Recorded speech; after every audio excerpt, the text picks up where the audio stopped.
guys, Hi. and welcome back to the mental health series on Chat with Lulu.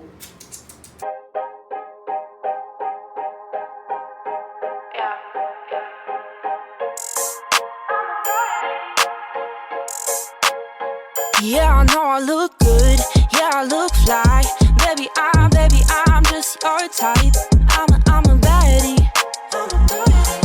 I'm a baddie. Yeah, I know I look good, yeah, I look fly. Baby, I'm just your type. So on this episode, I have this pretty somebody. You can take a look at her, you know. So please, could you introduce yourself to my gang right there? My name is Mary. Hi guys. Okay, yeah, she's Mary, she's Nigerian, she's pretty because Nigerian girls know they carry last, as you know. So on this episode, we're talking about two childhood disorders: oppositional defiant disorder and conduct disorder. So Mary, please, PS, we are just students and we are trying our best to, bring this to a level everyone can understand. Yeah, so please don't come for us in the comment section. And meanwhile, while we go through it, if you have any questions, just leave it down there and we will get back to you on it. So Mary, what is oppositional defiant disorder? Like in a layman's term, let's say I'm a mother and I have a child that is presumed to have ODD. Like, how will I know? Tell me about it. Okay, so oppositional defiant disorder, or as its name ODD. So as its name describes, they are oppositional. So there are people that, if it's Nigeria, they have coconut head. Come on. To hear what. So they are very rude and they don't like following instructions. They are people that are very argumentative. So they like to have the last say in arguments. So there are people that tell them to do A and they'll ask you why should I do A. Yeah, so basically that's. Wow. So could you give us like a scenario, symptoms, just something? Like you can just make up something in your head. So a mother has a child and she told the child to wash the plates. What would the child do if the child has opposition? One example of this is maybe like I said, a mother has a child and told the child to probably go and clean her room or go and clean his room. Then the child will now tell you, okay, why should I clean my room? And you'll be like, okay, clean your room because if you don't clean it, you will get sick. And the child will now tell you, okay, my friends are maybe they sleep in this room and they don't fall sick, so why should I clean my room? Or maybe the child will ask you, is it your sick? Yeah, is it your sick? So they want to always like have the last thing argument. They always want to, and once you press on them, that is it, because both of you will clash there. There is no like common ground for the both of you. There's always a reply to every argument that they say. Okay, so like let's say a mother has such a child, like what will you advise her to do? Like what will you advise the parents to do, or a caregiver? Okay, you have what we call cognitive behavioral therapy. Okay. Or you can say the talk therapy. So this is when, as a parent, you talk with your child instead of argue with your child. So like the example I gave, so instead of you to like argue with the child, say okay, I will flog you, and you not play your game, you look for the things the child likes. Be like, okay, if you like maybe you like biscuits, or you like SpongeBob, or you like Mickey Mouse, I will get you Mickey Mouse, but we'll go and clean your room. Oh, okay. Yeah.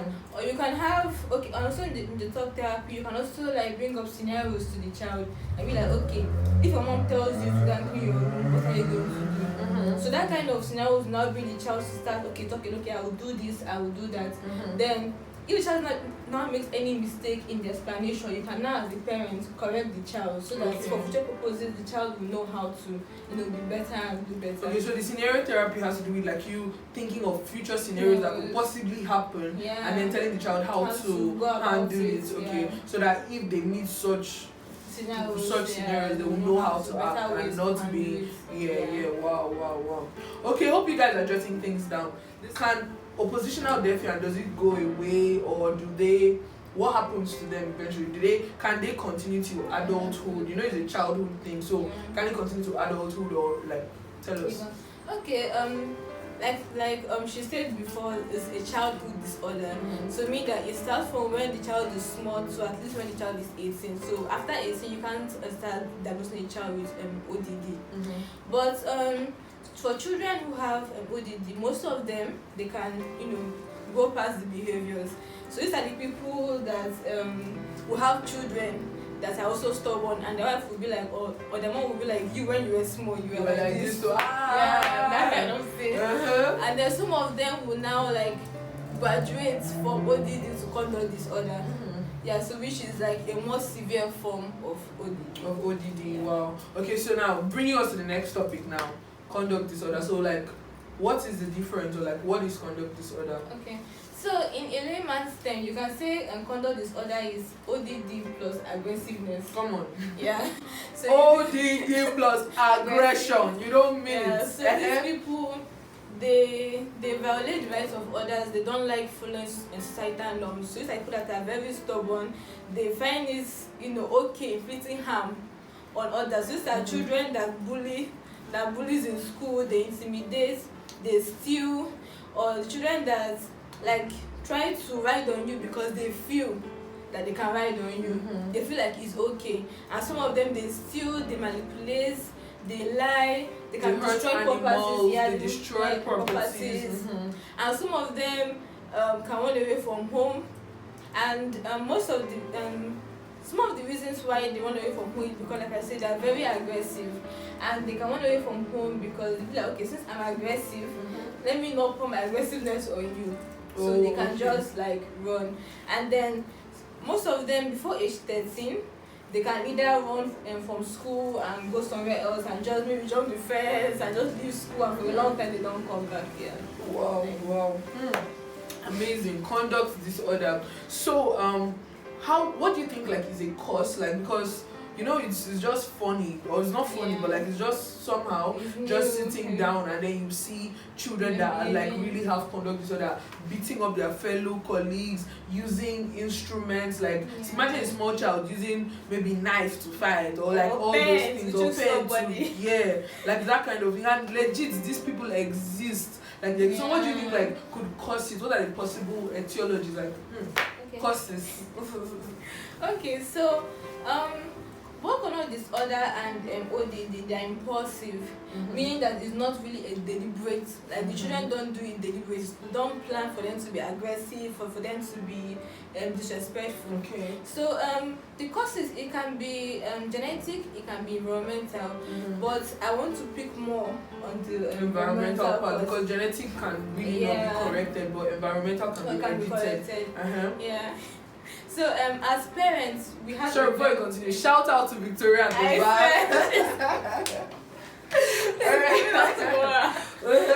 Okay, yeah. So for environmental, so parental care is very, very, very important. So the way you train your child is very important. So obviously we know children, when they are 2, when they are 3, this is when they start forming autonomy, when they start forming the sense of self. I want to do this my own.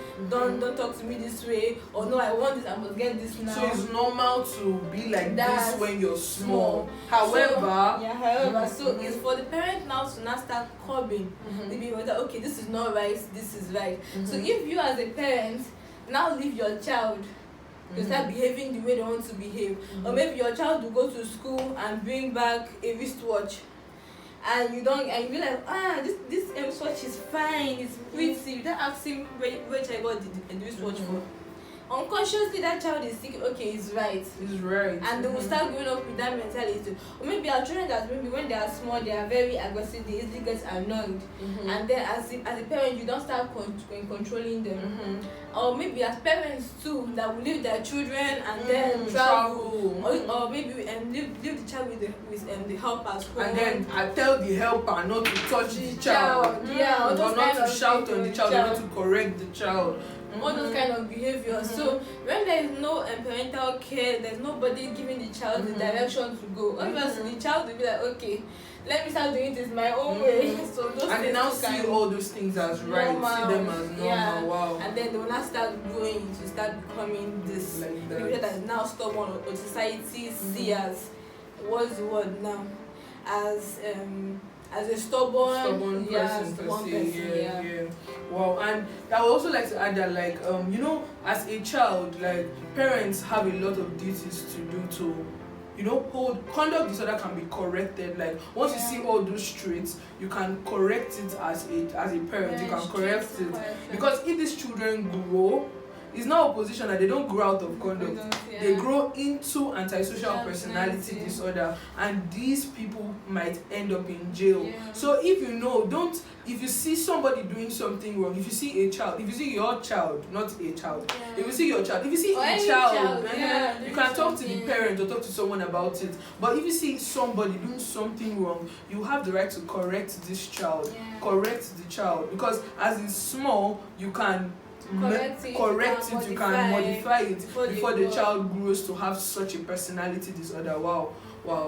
So you see, parents, there's a lot to do. A lot of work. There is a lot to do. So with that, we've come to the end of this, episode. Do you have something extra to say, just in case? For parents, for a child that have conduct disorder, it will be very difficult for you to handle that child, but you can't handle iron with iron. So you have to first of all know that this is a disorder, is a sickness. That's to change your mentality on how to handle that child. If you see that the child is just stubborn and useless, obviously you get frustrated. To use force on the child. And trust me, using force on the child is not going to. In fact, it will make the matter worse. So once you make the child understand that you don't have to do this, you have to do this, so the child and you will come to a common ground. This can also help for a child to listen to you, then start modifying their way from there. I would also like to add that there are some parents that think, fine, as a child it's normal to have some strange, some annoying, some defiant traits. But then don't say it's because it's just a child. Because that is just a child. The child accepts it as it's normal, and then they grow up to be exactly. So I'd like to say that that mindset of it's just a child should be corrected as early as possible. At least you don't have to beat, you don't have to abuse the child, but talk make them know that if you flog them, you can flog. It's not my channel that they said it. Don't come for me. It's Mary that said it. Come for her. But if you want to, but if you don't want to, just make them know that habit, that thing is not right. So with that, we've come to the end of this episode. Hope you enjoyed. If you have any questions, you can leave it in the comment section. And see you in the next one. Bye. You can't see. No. Okay. You edit. Okay. Now it's fine.